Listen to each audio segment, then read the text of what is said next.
Alright, good morning, kids. So, since we don't have class today, so let's continue our review through this video. So, I'll be talking here about our lessons for quarter 2. So, let's start with quarter 2, module 1. So, module 1 talks about discrimination, right? Right, so according to Merriam Dictionary or Merriam-Webster Dictionary, discrimination or the so-called prejudice is an injury from judgment or action of another in disregards of one's right. In other words, it is an unfavorable opinion or feeling with senseless thought or reason. It simply means to prejudge others. All right. I know you have maybe some of you have experienced discrimination, and maybe some have not. Okay, discrimination can have a strong influence in how people behave and interact with others, particularly with those who are different from them. And discrimination is baseless and usually negative toward a member of a group, right? And as we discuss lesson 1, module 1, we also have to tackle that there are forms of discrimination. So we have first age discrimination. So this happens when someone is treated unfavorably against you or bullies you because of your age. This also happens when a requirement, condition, or practice is imposed that disadvantages a person or group because of their age and is not reasonable. Okay, so age discrimination. So it talks about the age of a person. So they are being discriminated because of their age. Maybe they are overqualified because of their age, or maybe they are underqualified because of their age. And next one is disability discrimination. So it is when you are treated less well or put at a disadvantage for a reason that relates to your disability. Alright, so from the word itself, disability. So those people who have disability, or they are so-called as differently able people. Next, we also have gender discrimination, and it usually happen to the third sex and for women also. So gender discrimination, it is also known as sexual discrimination. So it is any action that especially denies opportunities, privileges, or rewards to a person or a group because of gender. Lastly, we have the political belief and affiliation discrimination. So this happens when a person or group is unfavorably through bashing, especially in social media, because of their political thoughts and ideas do not go along with the majority. And lastly, we also have race or racial discrimination. So from the word itself, race or racial. So it is any discrimination against individuals based on their skin color, racial origin, or ethnic group. Okay, so usually it happens in, this is very common in America. uh, we have this so-called as Asian hate.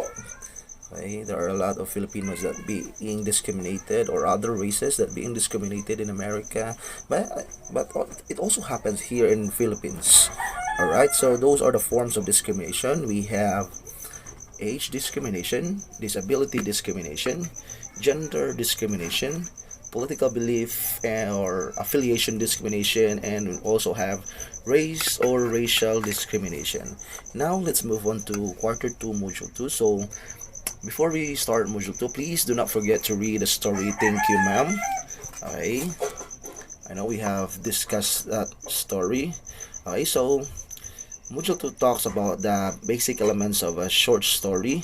So we have setting, characters, conflict, and the theme, plot, and the theme. Alright, so let's start with the setting. So the setting, it refers to the time and place the story happened. So it is introduced at the beginning of the story through sensory words. Okay, so it refers to the time and place. So that is the settings. And the characters. So characters, we say characters, they are the people, animal, being, or creature involved in a story. So they can be the main characters, or they are the story central characters. So we also have the protagonist, or in our dialect, the bida or the lead character, and we also have the antagonist or the contrabida. So they are the character who is against the protagonist. All right. Then we also have the supporting character. So they are not the focus of the story, but they help in moving the story and giving in depth and meaning. And after characters, we also have conflict. So it refers to the problem or struggle in a story faced usually by the main characters. So it can be external and internal. So under external, so the main character versus force like other person, nature, society, supernatural being, or God, technology, and etc. So we have man versus man versus nature, man versus society, man versus supernatural being, and man versus technology. And under internal, we also have character versus himself or herself, or man versus himself or herself. Okay, so those are the so different types of conflict. Right, so we also have next the plot.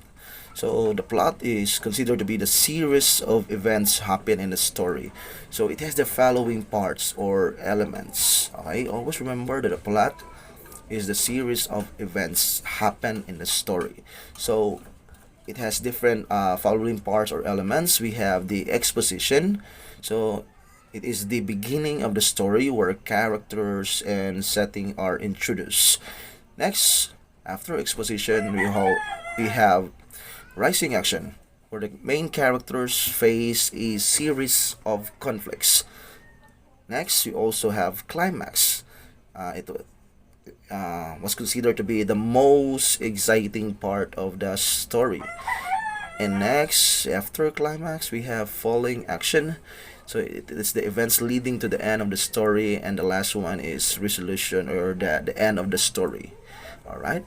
So after plot, we also have the theme. Okay, the theme is considered to be the central idea of the story. It is the underlying concept, message, or belief about life which the author tries to convey. It minds all the other elements of the story, and it usually answers the question, what is the story all about? All right. So Module 2 basically talks about the basic elements of the short story. So we have the settings, the character, the conflict, the plot, and the theme. Alright, so next we move on to quarter 2 module 3. So and before we start, so do not forget to read the story, the lottery. Okay, we have discussed that one. We already talked about the lottery. And module 3 talks about determining mood, tone, technique, and purpose of the author or writer. Alright, so we start with the mood. So what is mood? So mood is what the reader feels while reading a scene or story. So it is the reader's emotions, but the atmosphere of a scene or story. It's what the reader reads or feels like you are watching a movie of Ang Provinciano and you are so fan of Cardo Dalisay. Okay, so Cardo was being hit in the movie or the program, and you get so angry. Okay, so that's the mood. It's the feeling, what you feel upon watching or reading. Then we also have the tone. So it's the attitude of the author towards the story events and other characters. So it is achieved through word choice, sentence construction, viewpoint of the character it focuses on. So that is the difference between the mood and the tone. When you say mood is what the reader feels upon reading the story, and the tone is the attitude of the author towards the story. Right? So please do not get confused between mood and the tone. Next, we also have the technique. So it is the individual author's uses in his writing that varies from author to author and depends upon one's syntax, word choice, and tone. So there are four basic literary styles used in writing. So it could be any of these four. Okay, so first we have this expository writing style from the word itself, or the root word is the word expose or expose. So it is a subject-oriented style. The focus of the writer in this type of writing style is to tell the readers about specific subject or topic. In the end of the story, leaves out his own opinion about the topic. So So the focus of the writer just to inform the readers. Next, we also have descriptive writing style, and word itself or the root word is describe. So the author focuses on describing an event, a character, or a place in detail, sometimes poetic in nature, and usually incorporates sensory details. And next, we also have persuasive writing style. So, a style of writing is a category of writing in which the writer tries to give reasons and justification to make the readers believe his point of view. The persuasive style aims to persuade and convince the readers. And lastly, we have the narrative writing style. So, a type of writing where the writer narrates a story too. It includes short stories, novels, novellas, biographies, and poetry. So, we have that. So, narrative. And lastly, we have the purpose of the author. So, basically, there are three purposes of the author, and everything that you can think about any the purpose of the author. So, may fall under these three categories or these major three. So we have to inform. So the primary purpose of texts that are written to inform is to enlighten the reader or provide the reader with information about the topic. And so just to inform, just to educate you, to enlighten you. Next is we also have that to entertain. The primary purpose of the texts that are written to entertain is to amuse readers. Yeah, just to entertain you. Lastly, we also have to persuade. The author's primary purpose is to compel readers to take action, convince them an idea through argument, or to reaffirm their existing belief. Okay, so to persuade. So the author here is trying to change, to influence your, probably to change your idea, your belief, your point of view, right? So that's the purpose on when they say to persuade. All right. So that's all for module 3. Now moving on to module 4. So it's about making connections. So we have here the schema theory explains how our previous experiences, knowledge, emotions, and understandings affect what and how we learn.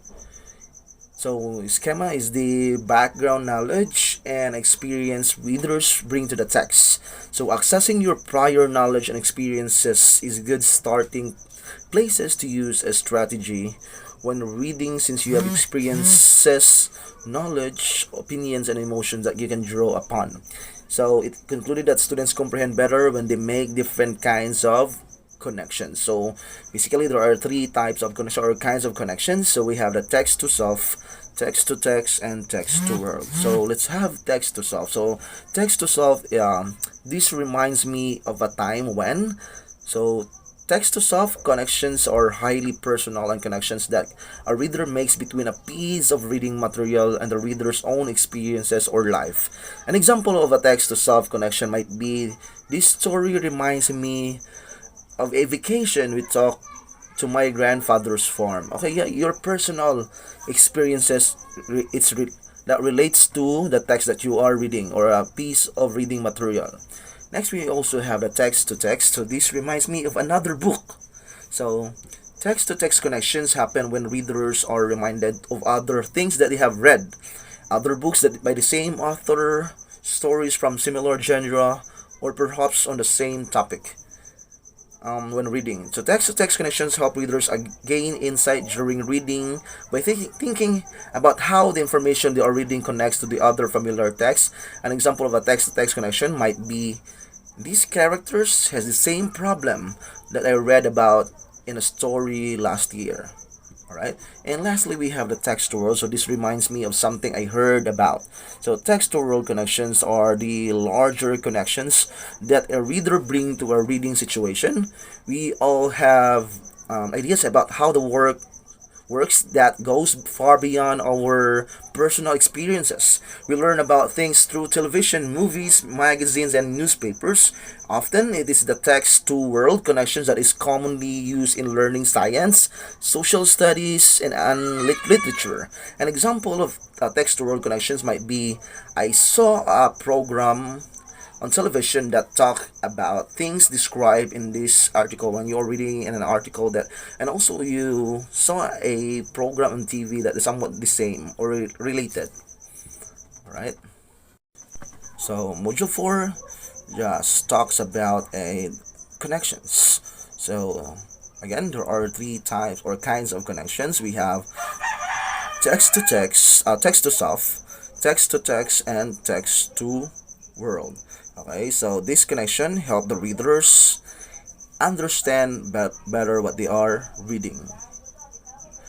Now moving on to quarter 2 module 5, since module 5 talks about the author's purpose, and we have discussed that one. So again, so the author's purpose basically are to inform, to entertain, and to persuade.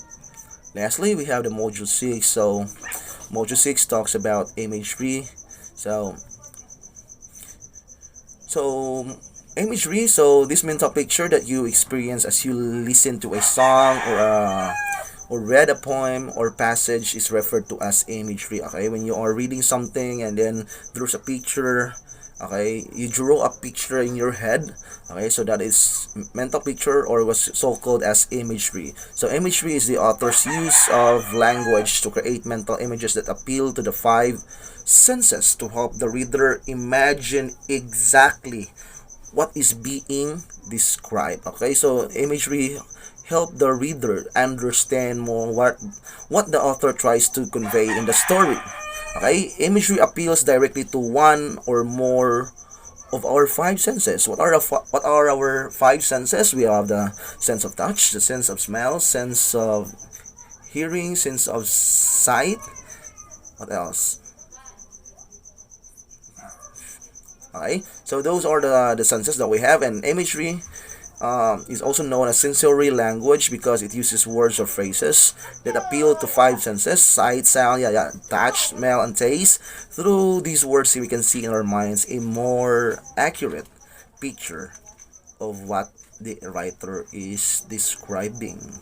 Yeah, but usually when we are reading, so there's a picture in our head, right? Because on a story or a point that we are reading, they are trying to describe what they are trying to imply, to convey to us. So we try to also to create a picture how this what the author is describing. Okay, so that's all for our quarter 2. I hope that you study our lessons religiously so that in the coming second critical exam you are so prepared. So that's it. Good luck, kids, for your second quarter.